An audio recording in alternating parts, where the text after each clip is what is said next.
Class 9th science की book का chapter 2 is matter around us का पार्ट 3। नेक्स्ट पार्ट देखते हैं सस्पेंशन कोलाइडल सोल्यूशन। यहाँ तक हम देख लिया था हमने। अब हम देखते हैं कि separating the components of a mixture. अगर कोई मिक्सचर है तो उसके कंपोनेंट्स को हम लोग अलग कैसे कर सकते हैं। हम लोगों ने पढ़ा था कि मोस्ट ऑफ द जो नेचुरल सब्सटेंस होते हैं वो आर नॉट केमिकली प्योर। ज़्यादातर जो सब्सटेंस हम लोग को नेचुरली मिलते हैं वो कई सारी चीज़ों से मिलके बने होते हैं, मतलब कई सारे केमिकल्स, नेचुरल केमिकल्स उसमें होते हैं। डिफरेंट मेथड सेपरेशन के लिए बनाए गए हैं, are used to get individual components from a mixture. मतलब जैसे कि सोडियम क्लोराइड है, सोडियम क्लोराइड नमक है, उसमें सोडियम है और क्लोरीन है, तो हम इसको कैसे सेपरेट कर सकते हैं। तो काफ़ी सारे मेथड्स हमें बताए गए हैं इस चैप्टर में। सेपरेशन की हेल्प से हम लोग इंडिविजुअल कंपोनेंट्स को निकाल सकते हैं मिक्सचर में से और उनको स्टडी कर सकते हैं।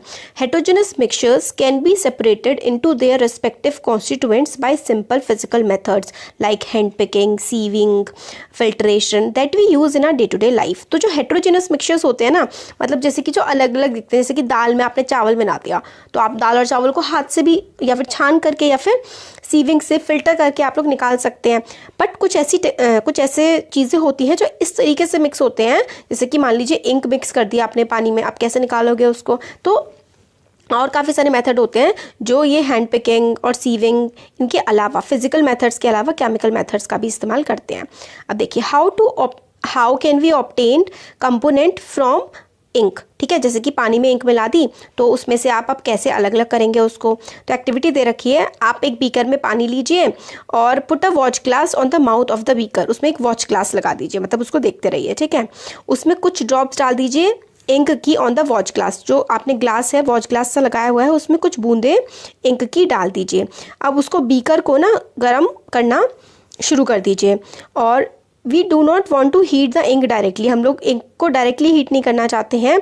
You will see that evaporation is taking place from the watch glass. आप लोग देखेंगे कि जो वॉच ग्लास होगा ना, ये देखिए ये है हमारा बीकर है और ये हमारा नीचे बर्नर है और ये देखिए कटोरी जैसी जो होती है ना, ये वॉच ग्लास है। इस पे आपने इंक रखी हुई है, नीचे पानी रखा हुआ है, पानी उबल रहा है, पानी में गर्मी जा रही है, फिर गर्मी की हेल्प से इंक से ऊपर की तरफ ये उड़ रहा है। इंक हमने पानी में नहीं मिलाई है, हमने इंक वॉच ग्लास में रखी हुई है। आप कंटिन्यू करते रहिए तो इवेपोरेशन होता रहेगा। Continue heating as the evaporation goes on and stop heating when you do not see any further change in the watch glass. फिर अगर आप पहले हीटिंग होती रहेगी, इवेपोरेशन होता रहेगा, फिर हीटिंग करनी तब बंद कर दीजिए जब आपको कोई भी चेंज नहीं दिखेगा वॉच ग्लास में। ठीक है, फिर क्या होता है,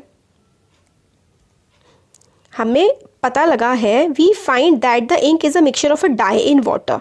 इंक किसका मिक्सचर होता है, एक डाई जैसा होता है पानी में मिला हुआ। Thus we can separate the volatile component from its non volatile solute by the method of evaporation. अब ये वोलेटाइल और नॉन वोलेटाइल क्या होते हैं, तो देखिए जो वोलेटाइल कंपोनेंट्स होते हैं ना, वो पानी जैसे कि आपने हीटिंग करी तो हीटिंग से वो उड़ गए। ठीक है, तो जैसे कि आपकी इंक थी, इंक जो होती है उसमें वोलेटाइल कंपोनेंट्स होते हैं, तो जब आप हीट करेंगे ना उसको तो वो उड़ जाएगा और जो नॉन वोलेटाइल कंपोनेंट होगा एक चूना जैसा आपको बचा हुआ मिल जाएगा।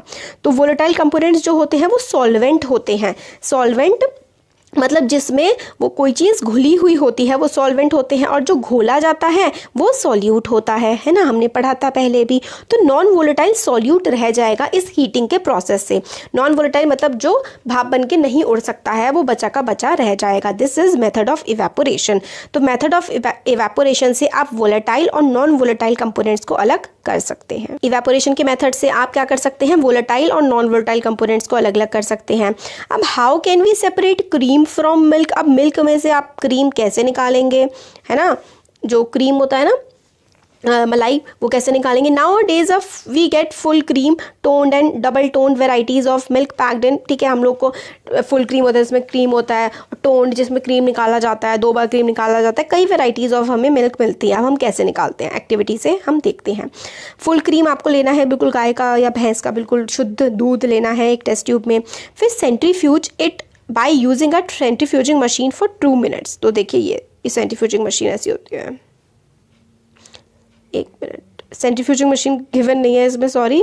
तो मतलब एक इंस्ट्रूमेंट टाइप का होता है, उसे सेंट्रीफ्यूज कर देते हैं हम लोग। If a centrifuging machine is not available in the school, you can do this activity at home by using milk churner कुछ नहीं होता। देखिए क्या है ना, आपने अपने मम्मी को या घर में किसी को करते हुए देखा होगा, एक भगोना लेते हैं, मिल्क चर्नर का मतलब है ऐसे करके होता है, उसमें ऐसे 3-3 पार्ट होते हैं, मिल्क को घुमाने मैं ऐसे क्या बताऊँ, हाथ से ना इसको बिलोते हैं, मे बी आपको पता हो कि इसको गोल गोल गोल घुमाया जाता है। तो जब आप दूध की जो मलाई उतार उतार के रखते रहते हैं, आप जब उसको ऐसे करके घुमाते हैं तो देखते हैं ऊपर मक्खन जैसा आ जाता है ना। If you have a milk dairy near by, उसको कह दो कि दिखा दें कैसे पनीर वनीर बनता है, फिर उसमें से आप जब उसको घी ताते हैं तो आपका घी अलग हो जाता है, उसमें से पनीर भी निकल जाता है ना। तो ये this is separated by centrifugation. This principle is that the denser particle are forced to the bottom and lighter particle stay at the top when spin rapidly. जब आप उस मलाई को खूब तेज तेज हिलाते हैं ना, तो उसको मलाई को हिलाने के बाद क्या होता है, मक्खन जैसा जो है वो तो नीचे आ जाता है और जो पानी जैसा है ना वो ऊपर आ जाता है। उसी वो जो पानी जैसी चीज़ होती है ना, उसी से पनीर बनता है। अभी देखिए सेंट्रीफ्यूगेशन ना आप अपनी मम्मी से समझिएगा, बहुत अच्छे से पता है, मतलब आप अपने मदर से पूछिएगा कि आप घी कैसे निकालती हैं। तो जब घी आता है ना, जो शुद्ध घी होता है उसके ऊपर जो शुद्ध दूध होता है ना, उसके ऊपर मलाई जरूर जमती है। उस मलाई को ना क्या करते हैं, अलग निकाल के रखते रहते हैं। उस मलाई को फिर इकट्ठा कर लेते हैं, फिर उसमें हल्की सी खट्टी चीज़ दही मिला देते हैं, फिर उसको बिलोई से बिलोते हैं, उसको हिलाते हैं। जब उसको हिलाते रहते हैं ना, हल्का सा वार्म करने के बाद, तो मक्खन नीचे आ जाता है और ऊपर पानी पानी जैसा आ जाता है। उस पानी से पनीर बनाया जा सकता है। और बाकी जो घी होता है, फिर जो मक्खन बच जाता है, उसको जब हम गर्म करते हैं तो उससे घी बनता है। यही पूरा जो बिलो करके कि मक्खन नीचे बैठ गया और पानी जैसा ऊपर आ गया, यही जो प्रोसेस होता है ना, यही सेंट्रीफिकेशन का प्रोसेस होता है। एप्लीकेशन क्या है, इसी को हम लोग डायग्नोस्टिक लेबोरेटरीज में इस्तेमाल करते हैं, ब्लड और यूरिन के टेस्ट में सेंट्रीफिकेशन के एप्लीकेशन, ठीक है। ब्लड और यूरिन टेस्ट में काम आते हैं, डेयरीज में काम आते हैं बटर को क्रीम में से निकालने के लिए, और वॉशिंग मशीन्स में, ठीक है, to squeeze out water from wet clothes, ठीक है, गीले कपड़ों में से पानी निकालने के लिए भी। देखिए मशीन कैसे घूमती है, मशीन ऐसे गोल गोल गोल गोल घूमती है ना, वही सेंट्रीफिकेशन का प्रोसेस चल रहा होता है उसमें। ये एप्लीकेशंस है, किस किस जगह इसका इस्तेमाल होता है। How can we separate a mixture of 2 immiscible liquids. हम लोग 2 इममिसिबल लिक्विड्स हैं, मतलब जो लिक्विड्स एक दूसरे में घुलते नहीं हैं, उनको हम लोग कैसे सेपरेट कर सकते हैं। तो देखिए हम लोग केरोसिन को अगर हमें पानी में से सेपरेट करना है तो हम लोगों को उसे एक सेपरेटिंग फनल में रखना होगा, ठीक है। Pour the mixture of kerosene oil and water in separating funnel. ये सेपरेटिंग फनल है, आपको ऊपर से क्या करना है, इसमें डाल देना है मिक्सचर, मतलब जिस आपने मिक्सचर बना लिया तेल का और पानी का मिक्सचर बना लिया, उसको एक सेपरेटिंग फनल में आपने डाल दिया। फिर क्या करना है, फिर आपने मिक्सचर डाल दिया, आपने जब इस सेपरेटिंग फनल में इस तरीके से मिक्सचर डाल देंगे ना, और उसको छेड़िए मत कुछ टाइम के लिए, ऐसे ही छोड़ दीजिए ताकि जो ऑयल की लेयर है और वाटर की लेयर है ना वो अलग अलग बन जाए। ओपन द स्टॉप कॉक, ऊपर ये जो आपने क्या है, ये सेपरेटिंग फनल थी इस तरीके की, फिर आपने इसको नीचे से बंद कर दिया है। ये यहाँ पे नीचे पानी आ जाता है और तेल ऊपर चला जाता है, ठीक है, ऐसे होता है सेपरेटिंग फनल में। ओपन द स्टॉप कॉक, जो नीचे की तरफ ये लगी हुई थी यहाँ पर, इसको आप ओपन कर दीजिए। फिर क्या होगा, and pour out the lower layer of water carefully, और बिल्कुल ध्यान से आप क्या करिए, फटाफट से पानी निकाल लीजिए। और close the stopcock of the separating funnel as the oil reaches the stopcock, और जैसे ही स्टॉप कॉक पे आपने इसको खोल दिया, पानी निकाल लिया, फिर जैसे ही ऑयल आने वाला हो फटाफट से इसको बंद कर दीजिए, तो आपका पानी और ऑयल अलग अलग हो जाएगा। फनल जो होती है ना, सेपरेटिंग फनल, कुछ नहीं करना होता, आपने जो भी आपका मिक्सचर था ना उसको सिर्फ सेपरेटिंग फनल में डाल देना है। इनकी खुद की प्रॉपर्टी होती है कि पानी नीचे बैठ जाएगा और ऑयल ऊपर आ जाता है, ठीक है। 2 इममिसिबल लिक्विड, इममिसिबल लिक्विड का मतलब होता है ऐसी 2 तरल चीज़ें, ऐसे 2 लिक्विड जो आपस में मिक्स नहीं होते हैं, उनको हम लोग सेपरेटिंग फनल से जो है अलग करते हैं। तो एप्लीकेशंस क्या है, इस्तेमाल क्या होते हैं, अगर ऑयल और पानी मिल गया है तो उसको हम लोग अलग अलग कर सकते हैं। और in the extraction of iron from its ore, देखिए ओर क्या होता है, अभी आप लोग 10th क्लास में जाएंगे ना तो अच्छे से समझेंगे इसको। ओर होता है हम लोगों को ना जो भी चीज़ें अर्थ से मिलती हैं वो प्योर फॉर्म में ज़्यादातर नहीं मिलती हैं, हम लोग को वो ओर्स की फॉर्म में मिलते हैं, उनके साथ बहुत सारी इम्प्योरिटीज़ होती हैं। तो आयरन भी ओर की फॉर्म में मिलता है, तो बाकी जो दूसरी चीज़ें हैं ना हटानी होती है हमें आयरन से, वो भी हम लोग सेपरेटिंग फनल वाले मेथड से इस्तेमाल करते हैं। The lighter slag is remove from the top by this method to leave the molten iron at the bottom of the furnace. तो जो स्लैग है, जो गंदगी है, वो हम लोग is remove from the top, ऊपर से गंदगी हटा देते हैं और नीचे जो आयरन, मॉल्टन आयरन है पिघला हुआ, वो रह जाता है। This principle is that immiscible liquid separate out in layers depending on their densities. अब ये जो है, ये दिस इज़ वेरी इंपॉर्टेंट, ये जो इम्मिसिबल लिक्विड्स है ना, वो किस पर काम करते हैं? Variation in densities. Immiscible liquids मतलब जो लिक्विड आपस में मिक्स नहीं हो पाते। आप देखिए ज़रा पानी में ज़रा 4-5 बूंदे डाल के देखिए ऑयल की कैसे तैरने लगती हैं, ठीक है। पानी नीचे रह जाता है और ऑयल ऊपर आ जाता है क्योंकि ऑयल हल्का होता है ना। तो हम लोग सेपरेटिंग फनल से हम लोग कैसे कर पाते हैं दोनों को अलग? क्योंकि इनकी डेंसिटी, इनका घनत्व, इनका भार अलग अलग होता है। इसलिए दिस इज़ वेरी इंपॉर्टेंट, हम लोग इमिसिबल लिक्विड्स को सेपरेटिंग फनल में डिफरेंस इन डेंसिटीज़ के हिसाब से अलग कर पाते हैं, क्योंकि अलग अलग लेयर बन जाती है डेंसिटी के हिसाब से। भारी वाली चीज़ नीचे आ जाएगी, हल्की वाली चीज़ ऊपर। नेक्स्ट आता है, how can we separate a mixture of salt and camphor. नमक और कपूर के मिक्सचर को हम कैसे अलग कर सकते हैं? तो हम लोगों ने चैप्टर 1 में पढ़ा था कि camphor changes directly from solid to liquid state on heating. कपूर को आपने अपने घर में भी देखा होगा, पूजा में इस्तेमाल होता है। कपूर को आप जलाएंगे तो सीधा वो भाप बन के उठ जाएगा, ठीक है। टू सेपरेट इस तरीके के mixture that contain a sublimable volatile component. Sublimable मतलब जो डायरेक्ट क्या हो जाता है, सॉलिड से डायरेक्ट गैस में चेंज हो जाता है, मतलब लिक्विड में तो आया ही नहीं, तो लिक्विड सब्ट्रैक्ट हो गया तो सब हो गया, सब्लिमेट हो गया। तो sublimate volatile component, volatile component मतलब जो एकदम से भाप बन के उठ जाते हैं तो इनको हम लोग from non sublimable impurity. Non sublimable मतलब जो सॉल्ट है, भाई नमक है, वो भाप बन के तो उड़ेगा नहीं। तो सॉल्ट और कैम्फर के हम लोग जो मिक्सचर है उसको कैसे हम लोग अलग करते हैं, ये देखते हैं। Some examples of solids which sublime are ammonium chloride, naphthalene and anthracene. इनको हम लोग कैसे अलग करते हैं? Separation of camphor and salt by sublimation. Sublimation का जो प्रोसेस होता है ना, इससे करते हैं, क्योंकि जो भाई आपने आग लगाओगे तो कैम्फर जो है वो तो एकदम से भाप बन के उड़ जाएगा और रहेगा क्या नीचे? नमक रह जाएगा बस। Mixture of camphor and salt है, वेपर्स ऑफ कैम्फर, कैम्फर जो है वो ऊपर उड़ जाएगा और फिर यहाँ साइड में अगर उसको हीट नहीं मिलेगी तो कोने कोने में जम जाएगा और नीचे क्या बचेगा? नीचे सॉल्ट बचेगा। सिर्फ ऊपर आपने कॉटन प्लग लगा दिया, क्यों? क्योंकि ताकि भाप बन के ऊपर ही ना उड़ जाए सारा का सारा। आपको अलग करना है ना, भगाना थोड़ी कैम्फर को। तो आप यहाँ हीटिंग कर रहे होंगे और अगर यहाँ पे ठंडा होगा तो जो भाप बन के उड़ा था ये फिर से जम जाएगा। बस यही पूरा का पूरा प्रोसेस इसका होता है, ठीक है। अब आगे आता है हमारा, is the dye in black ink a single colour. Dye जो होता है ब्लैक इंक का, वो क्या सिर्फ एक सिंगल कलर ही होता है? तो हम लोग को देखना है। तो take a thin strip of filter paper. आपको फिल्टर पेपर लेना है। Draw a line on it using a pencil. आपने फिल्टर पेपर लिया, फिल्टर पेपर स्कूल वगैरह में मिल जाते हैं, शॉप्स में मिल जाते हैं। उस पर पेंसिल से एक लाइन ड्रॉ कर देनी है लगभग 3 सेंटीमीटर की, अबव द लोअर एज। मतलब आपने जो फिल्टर पेपर लिया है उसके लगभग 3 सेंटीमीटर की 3 सेंटीमीटर अबव आपको एक लाइन, लगभग 3 सेंटीमीटर नीचे से लाइन लेनी है और यहाँ पर एक पूरी लंबी सी लाइन खींच देनी है। समझ में नहीं आया होगा कि सबको। फिल्टर पेपर लिया, यहाँ से 3 सेंटीमीटर नापा और ऐसी लाइन खींच दी, ठीक है। Put a small drop of ink, water soluble, जो पानी में घुलने वाली इंक है, उसको डालना है। That is from a sketch pen और फाउंटेन पेन, ठीक है, at the centre of the line. मतलब आपने ये जो बनाया था ना, यहाँ पे आपने 3 सेंटीमीटर पे लाइन ली थी और आपको क्या करना है, एक आपकी इंक जो है उसकी एक ड्रॉप आपको इसके बीच में यहाँ पर कहीं पर डाल देनी है। लेट इट ड्राई, आप उसको सूखने दीजिए।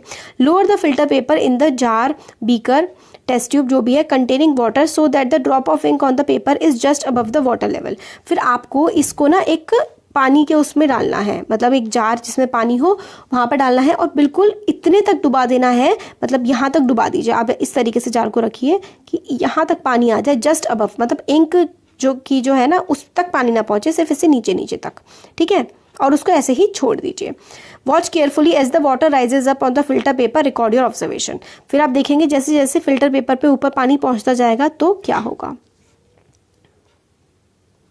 तो फिर उसके आपने डॉट के नीचे तक डुबो दिया, बट फिल्टर पेपर की प्रॉपर्टी होती है, पेपर की प्रॉपर्टी क्या होती है, आपने पानी में डुबाया वो ऊपर की तरफ जाने लगता है ना, ऊपर की तरफ जाएगा।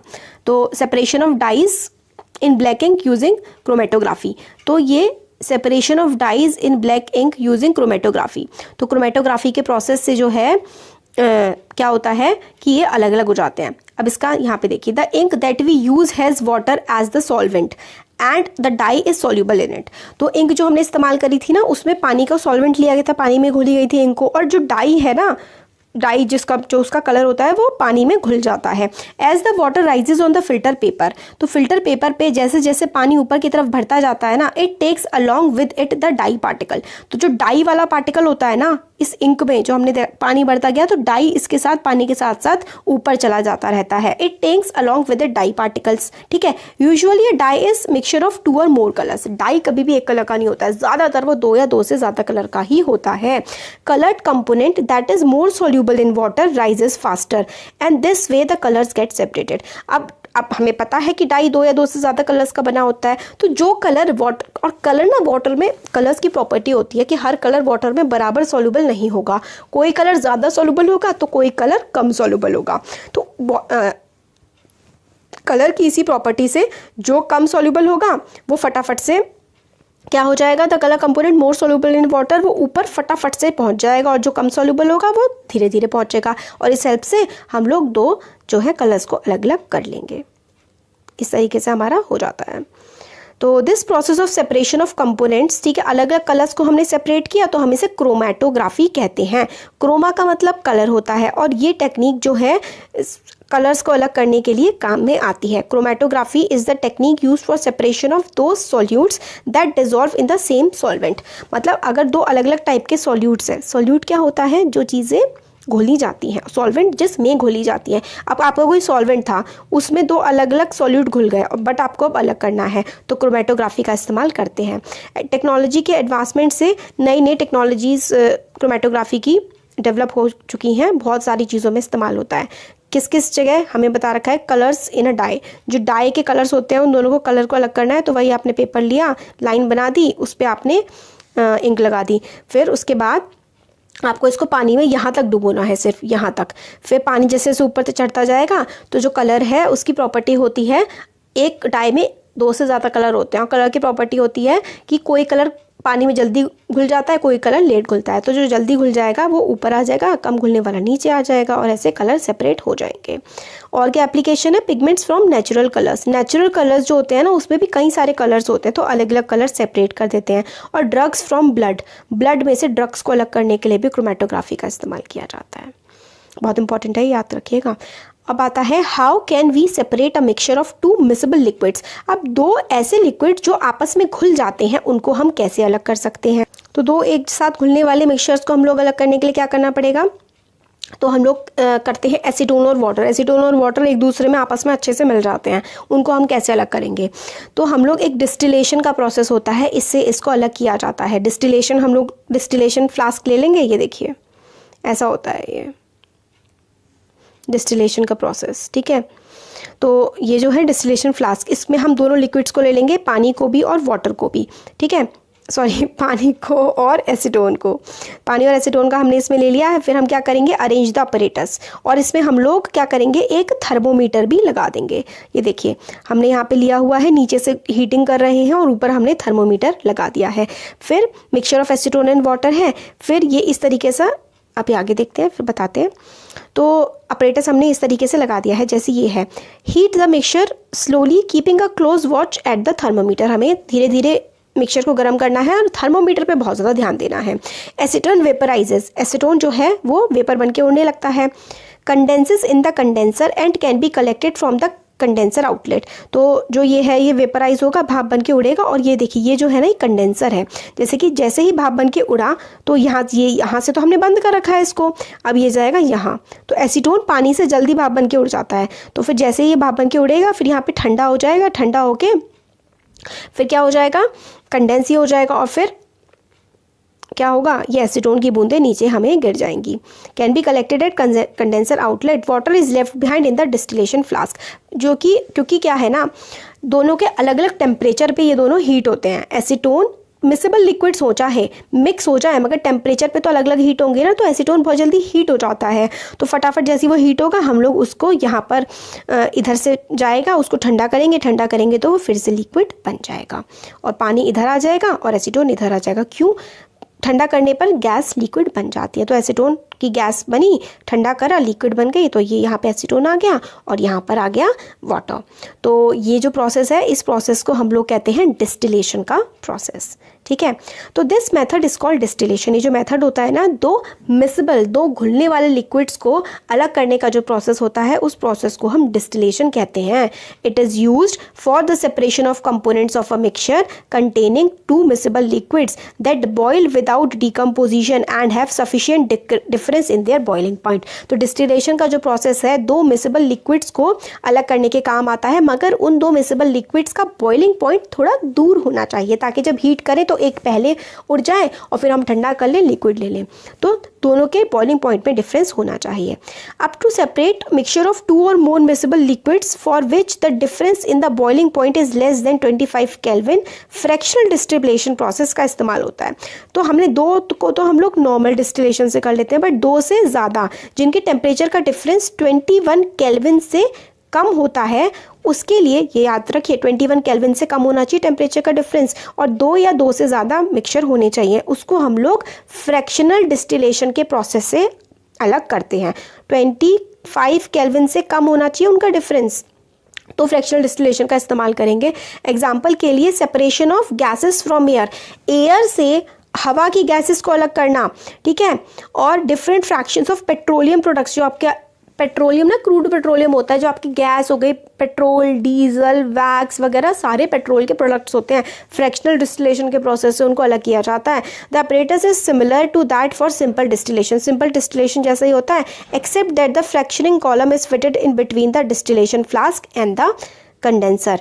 तो देखिए सेम ही होता है, बट दो एक ये फ्रैक्शनल कॉलम जो होता है फ्लास्क के बीच में, और कंडेंसर, ये कंडेंसर है, कंडेंसर का काम होता है ठंडा करना। ये फ्लास्क है, यहाँ पे हीटिंग हो रही है, फिर यहाँ पे ये फ्रैक्शनल कॉलम है, यहाँ पर अपनी गैसेस वगैरह अलग हो रही हैं, और फिर उसके बाद कंडेंसर में पहुँच रही हैं।